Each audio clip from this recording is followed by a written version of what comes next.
Ating kilalanin ng magkasintahang si Pedro at Mira. Labis ang tuwa ng dalawa dahil marami ang kanilang na-harvest na tahong. Kung gaano kasariwa ang tahong na nahuli ng dalawa ay siya rin ng kasing sariwa din ni Mira. Kaya naman hindi mapigilan ni Pedro ang sarili na matikman ng tahong ni Mira. Bagaman pumapayag si Mira sa nais ni Pedro na gawin nila, ngunit limitado ito at tanging kiskis lang muna ang ginagawa ni Pedro dahil berhen pa si Mira. Kasabay noon ay ayaw pa nitong mabuntis para sa pangarap ng kanyang ama, subalit biglang narinig ng dalawa na tila sumisigaw ang mga kalugar nila kaya agad nila itong pinuntahan. Malalaman doon na nagpoprotesta ang mga kalugar ni Mira dahil may nais na magpa-demolish ng kanilang lugar. Kasama sa nagpoprotesta ang ama ni Mira sa dahilang tahungan na lamang ang kanilang pangkabuhayan. Subalit sa hindi inaasahang pangyayari ay biglang aatakihin sa puso ang ama ni Mira na naging dahilan ng pagkaparalisado nito. Ngunit palagi naman nandyan si Goyo para tumulong. Kailangan ng therapy si tatay. Wala kaming pera. Bata pa lang tayo, magkasama na tayo. Nandito ako. Tutulungan kita. Naisip ni Mira na humingi ng tulong sa barangay nila tungkol sa demolisyon na magaganap. Subalit sinabi ni Kagawad Salome na wala raw si Cap doon at sa ibang araw na lang ito bumalik. Ngunit biglang lumabas si Kapitan Douglas at nang makita nito si Mira na tila humihingi ng tulong kaya pinapasok niya ito sa opisina para doon sila mag-usap. Nagpakilala si Mira kay Cap na anak raw siya ng isang magtatahong at kasalukuyang nanganganib ang kanilang pangkabuhayan dahil sa demolisyon na mangyayari. Sambit ni Cap na gagawa niya raw ng paraan upang hindi matuloy ang demolisyon sa lugar nila. Sinabihan niya rin si Mira na bibigyan niya ito ng trabaho sa barangay nila para makatulong kahit papaano. Lubos naman ang pasasalamat ni Mira kay Cap Douglas dahil tinulungan siya nito. Ang hindi nito alam na iyon na rin ang magiging simula ng masalimuot niyang buhay. Masayang binalita ni Mira sa nobyo nitong si Pedro ang tungkol sa trabahong binigay sa kanya ni Cap, dahil doon nagkaroon si Pedro ng libreng pakain ng tahong ni Mira. Labis ang pagmamahal ni Mira sa kanyang ama kaya gagawin niya raw ang lahat matupad lang ang pangarap nilang dalawa. Hinatid naman ni Pedro si Mira sa barangay dahil sa umpisa ng trabaho nito doon, naroon si Kagawad upang turuan at alalayan si Mira sa mga gagawin nito sa barangay. Ngunit habang nag-aayos ng mga papeles si Mira at itong si Cap Douglas ay ginawang mag-salsuit habang pinagnanasaan si Mira. Sa nagaganap na kaarawan naman ni Cap Douglas, pumunta rin doon si Mira upang magbigay ng regalo. Ngunit bigla itong matsasagi ng bisita doon kaya nabuhusan ng alak ang suot ni Mira. Buti na lang at sinabi ni Kagawad na mayroon silang extra na damit sa office nila. Sinamahan ni Kagawad si Mira na tumungo sa office ni Cap para doon magpalit ng damit. Subalit habang nagpapalit si Mira bigla namang darating si Cap na mayroong dalang alak. Sinabihan ni Cap si Salome na lumabas na raw ito dahil mag-uusap lang daw sila ni Mira. Bago iyon binigay muna ni Mira kay Cap ang regalo nitong tahong sa kanya. Matikman nga natin itong tahong ni Mira. Mapula-pula pa yung loob ha. Sarap ng tahong mo. Sa labis na sarap ng tahong ni Mira kaya tila tinamaan na si Cap Douglas. Inaya pa nitong uminom ng alak si Mira ngunit hindi raw umiinom ng alak si Mira. Sambit pa nito na kaya rin siya nagpunta sa birthday ni Cap para kamustahin ang tungkol sa demolisyon. Subalit pinilit pa rin ni Cap na patagayin ng alak si Mira kahit tumanggi na nga ito. Kasabay noon tinuturuan niya rin humaipat ng sigarilyo si Mira kaya walang magawa si Mira kundi pagbigyan na lang si Cap.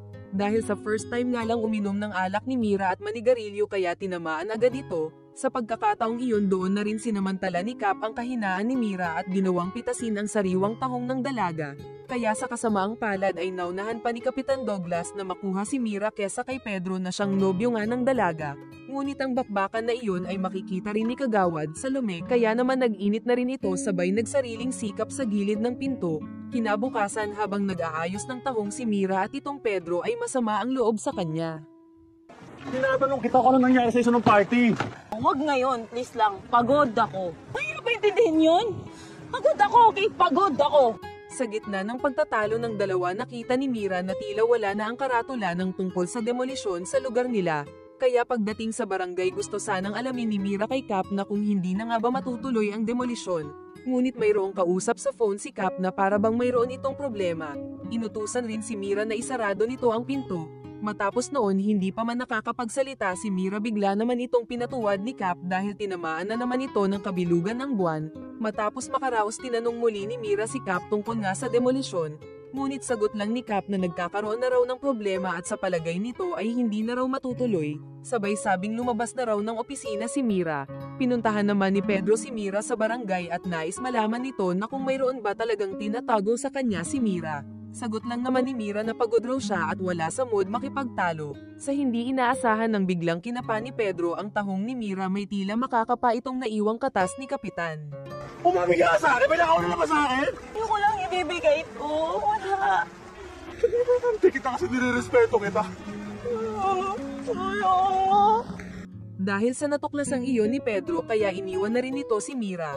Masakit pa roon sa pag-uwi ni Mira muli nitong makikita ang mga tauhan ng may-ari ng kanilang lugar at tila tuloy na talaga ang demolisyon.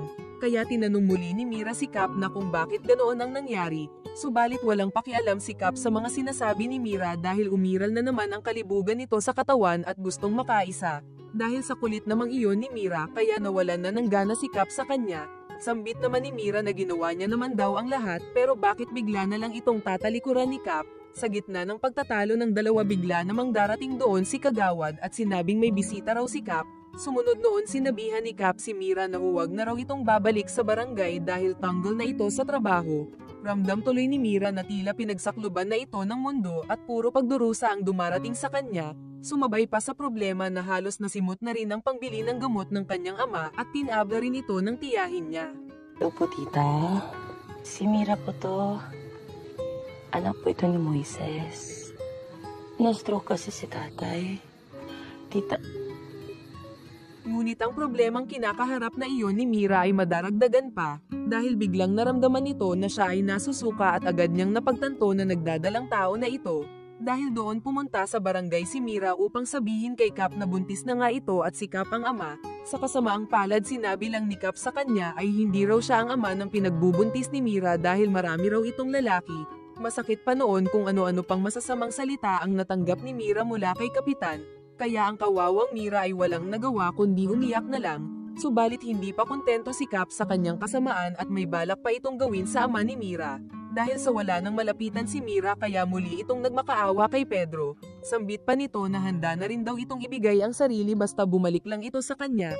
Bagaman masama ang loob ni Pedro ngunit hindi niya pa rin matiis si Mira. At sa mga pagkakataon na iyon ay tuluyan na ring may nangyari sa dalawa. Ngunit sa muling pagsikat ng araw wala na si Pedro sa tabi ni Mira. Sinubukan pa namang hanapin ni Mira si Pedro sa paligid. Ngunit wala na talaga ito doon at naglaho ng parang bula. Sa pag-uwi naman ni Mira makikita niya ang kanyang ama na wala ng buhay at tila binaril sa ulo. Kaya halos gumuho na ang mundo ni Mira dahil sa pangyayaring iyon sa kanyang ama. Matapos noon agad sumugod sa barangay si Mira at doon nagsisigaw dahil alam niyang si Kapitan ang pumatay sa kanyang ama. Ngunit kahit anong sigaw ni Mira ay wala ring silbi dahil wala si Kapitan doon. Buti na lamang at naroon si Salome at agad tinulungan si Mira at dinala nito sa kanyang lugar. Nais bawian ni Mira si Cap sa ginawa sa kanya nito. Nagsabi naman si Salome na handa raw itong tumulong dahil matagal niya nang gusto si Mira. Pero bago iyon ay nagluto muna si Mira ng specialty nitong tahong at pinatikim kay Salome. Hanggang sa doon na rin sa kusina na gawa ng dalawa ang umariba sa bawat mga tahong nila na talaga namang kiskisan kung kiskisan. Matapos noon pinatikim rin ni Salome si Cap ng tahong na luto nila ni Mira. Ngunit ang hindi alam ni Cap na iyon na rin pala ang huling kain niya ng tahong dahil nilagyan iyon ng lason ni Salome kasama si Mira. Kaya naman ang demonyong Kapitan ay namatay rin sa tahong na hilig niyang kainin. Hanggang sa pumalit sa pwesto ni Kapitan na naiwan ay walang iba kundi si Kagawad Salome. Salamat, my future First Lady.